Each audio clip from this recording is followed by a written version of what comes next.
Bab 1, lelaki paling hebat bebas dari penjara. Penjara Kota Niela. Ruang penjara tingkat tertinggi. Guru besar, guru kedua, guru ketiga, guru ke-9, aku sudah menganggap kalian sebagai ayahku. Selama 3 tahun ini, terima kasih atas kebaikan dan ajaran kalian. Hari ini aku akan keluar dari penjara. Kalian, jaga diri baik-baik. Owen Setiawan membungkuk pada 9 pria tua di depannya. 3 tahun yang lalu, saat dia masuk penjara, dia dibawa ke ruang penjara yang aneh ini. Alasan mengapa aneh, karena 9 tahanan di sel ini sama sekali tidak terlihat seperti orang biasa. 9 pria itu mengabaikan penolakan Owen dan secara paksa menerimanya sebagai murid. Setelah itu, dia menemukan bahwa 9 pria tua itu memiliki keterampilan yang mengejutkan.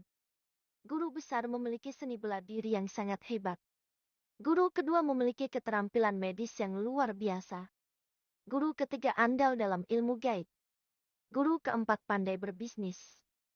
Setelah berguru selama 3 tahun, meskipun Owen masih belum mengetahui identitas mereka, dia sangat berterima kasih kepada mereka. Nak, kamu hanya keluar dari penjara. Kenapa seperti berpisah untuk selamanya? Kalau kamu merindukan kami, datang saja ke sini untuk menjenguk kami, kata guru kedua sambil tersenyum. Tapi, tempat ini adalah penjara tingkat tertinggi. Tidak ada yang bisa mengunjungi penjara ini. Owen merasa sedih. Bukankah kamu bisa datang kalau kamu menjadi kambing hitam lagi? Guru ketiga tertawa nakal. Seketika, Owen tercengang. Memang benar dia masuk penjara karena menjadi kambing hitam. Akan tetapi, ini adalah rahasia yang tidak pernah dia ceritakan pada siapapun. Bagaimana mereka bisa mengetahuinya? Hal ini membuat Owen semakin merasa bahwa kemampuan 9 gurunya itu sangat luar biasa. Benda ini tidak berguna untukku, jadi aku berikan padamu. Guru besar melirik Owen. Terdengar suara mendesing, lalu sesuatu melesat ke arah Owen. Owen menangkap benda itu dengan mantap. Dia menemukan bahwa itu adalah lencana emas yang tertulis kata Dewa Perang di atasnya. Owen, hukumanmu telah berakhir. Aku akan membawamu melengkapi prosedur pembebasanmu dari penjara. Saat ini, suara sipir terdengar di pintu. Jaga diri kalian. Owen membungkuk pada 9 pria itu, lalu dia berbalik dan keluar dari ruang penjara. Kami telah hidup dalam pengasingan selama beberapa tahun. Sebenarnya, kami hanya ingin mencari seseorang untuk menghilangkan kebosanan, tapi tidak disangka bocah ini sangat jenius. Benar. Baru saja 3 tahun, dia sudah menguasai keterampilan yang kita ajarkan. Setelah bocah ini keluar dari penjara, dunia pasti akan berubah. Di ruang penjara, terdengar suara diskusi. Setengah jam kemudian, di luar gerbang penjara, Owen menghirup udara di luar penjara sambil memikirkan hal. 3,5 tahun yang lalu, Owen menjadi menantu keluarga Renata, karena saat itu ibunya sakit parah dan dia tidak bisa membayar biaya operasi yang sangat mahal. Lestari Renata, nona muda dari keluarga Renata bersedia membayar biaya operasi dengan syarat Owen harus menjadi suaminya. Putri sulung keluarga Renata cantik dan cerdas. Namun, dia malah menikah dengan seorang pecundang. Hal ini membuat Lestari menjadi lelucon di kota Niela.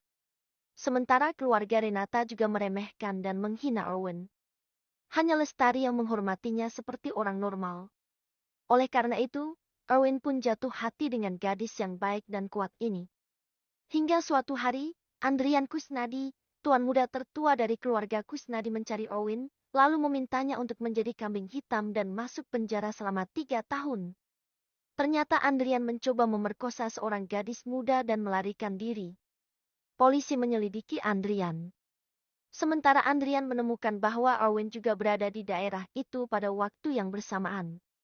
Secara kebetulan, perusahaan Lestari mengalami masalah yang tidak dapat diselesaikan. Owen menyetujui permintaan Andrian, dengan syarat Andrian harus membantu menyelesaikan masalah Lestari. 3 tahun berlalu dengan cepat. Owen mengira tidak ada seorang pun anggota keluarga Renata yang mengingat hari dirinya bebas dari penjara. Ekspresi Owen terlihat getir, Kemudian dia hendak melangkah pergi. Brum! Tepat saat itu, sebuah BMW berwarna merah mendekat dan berhenti di depan Owen. Jendela mobil diturunkan, lalu sosok wanita cantik dan dingin pun muncul dalam penglihatannya. Masuklah, kata wanita cantik itu dengan datar. Ekspresi Owen sedikit terkejut. Orang di depannya adalah istrinya, Lestari. Setelah Owen masuk ke dalam mobil, Lestari langsung menginjak pedal gas hingga mobil melaju kencang. Lestari, terima kasih sudah menjemputku. Owen merasa sedikit bahagia. Sekarang, dia adalah mantan narapidana yang membuat Lestari malu, tetapi Lestari masih datang menjemputnya. Lestari tidak memberikan tanggapan apapun. Setelah berkendara jauh, Lestari baru berkata, Owen, hari ini aku datang menemuimu. Aku hanya ingin jawaban. Katakan padaku, apa tuduhanmu benar? Tidak terdengar emosi apapun dalam nada bicara Lestari. Hanya saja, tangan Lestari yang memegang setir menjadi erat hingga pembuluh darahnya menonjol. Saat Owen dibawa pergi atas tuduhan percobaan pemerkosaan, Lestari percaya bahwa Owen bukanlah orang seperti itu. Dia ingin mengunjungi Owen untuk mengetahui jawabannya. Namun, sipir memberitahu Lestari bahwa tidak ada yang bisa mengunjungi Owen di ruang penjara. Sampai hari ini, akhirnya dia memiliki kesempatan ini. Saat menghadapi pertanyaan Lestari, Owen merasakan perasaan campur aduk di dalam hatinya. Lestari tidak tahu mengenai kesepakatan Owen dengan Andrian, sementara dia juga tidak boleh mengatakannya. Karena Owen telah berjanji bahwa selama Andrian membantunya menyelesaikan masalah Lestari, dia akan menjaga rahasia ini. Benar, jawab Owen dengan tenang. Lestari tertegun selama 5 detik, lalu ekspresinya menjadi sangat rumit. Ada rasa terkejut, kecewa, penghinaan dan kesedihan yang mendalam. Saat itu, neneknya ingin mengorbankan Lestari dalam pernikahan bisnis dan bersikeras menikahkannya dengan seorang pemuda dia benci. Untuk melawan takdir, Lestari pun memilih untuk menikah dengan Owen. Orang lain menertawakan Lestari karena menikah dengan suami pecundang, tetapi dia tidak peduli. Owen setidaknya memiliki perilaku yang baik. Menurut Lestari, Owen jauh lebih baik daripada para pemuda kaya itu. Namun sekarang, Lestari merasa dirinya seakan dihantam oleh kenyataan. Pergi ke pengadilan agama, kita cerai sekarang. Kata-kata Lestari singkat dan padat. Baik. Jantung Owen berdebar kencang. Pada saat Owen mengaku, dia sudah mengetahui akhirnya. Owen sangat enggan melepaskan orang yang dia sukai. Namun, selama Lestari hidup dengan baik, Owen merasa semua itu sepadan. Bagaimana situasimu di keluarga Renata? Tanya Owen.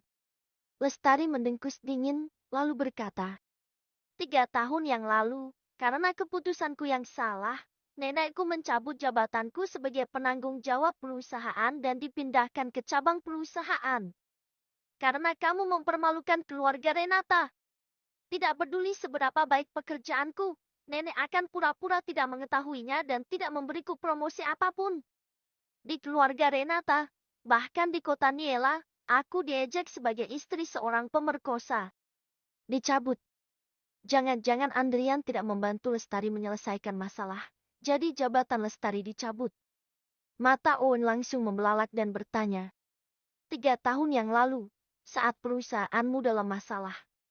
Apa Andrian tidak membantumu? Andrian adalah tuan muda dari keluarga Kusnadi. Dia tidak memiliki hubungan apapun denganku. Kenapa dia akan membantuku? Jawab Lestari dengan dingin. Dia berjanji kepadaku selama aku menjadi kambing hitamnya, dia akan membantuku menyelesaikan masalah perusahaanmu. Kenapa dia ingkar janji? Pada saat ini, mata Owen membelalak, ada kemarahan yang membara di hatinya. Owen menghabiskan 3 tahun di penjara. Maksudmu adalah tuduhanmu itu palsu. Kamu masuk penjara demi membantuku.